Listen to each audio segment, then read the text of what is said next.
नमस्कार मित्रांनो, आपल्या शेळीपालनमध्ये आपलं स्वागत आहे। प्रेम भाले शेळीपालन या शेळीपालनमध्ये आपलं स्वागत आहे।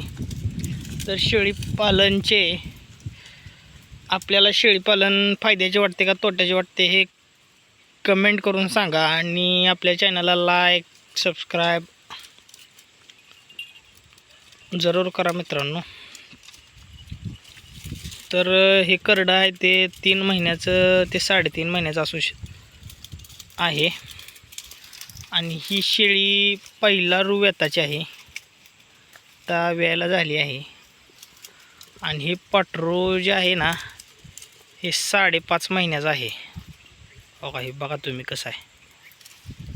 बोकड 4.5 महिन्याचं आहे आणि ही शेळी आपल्या शेळीपालनमध्ये 1 नंबर शेळी बघा आहे।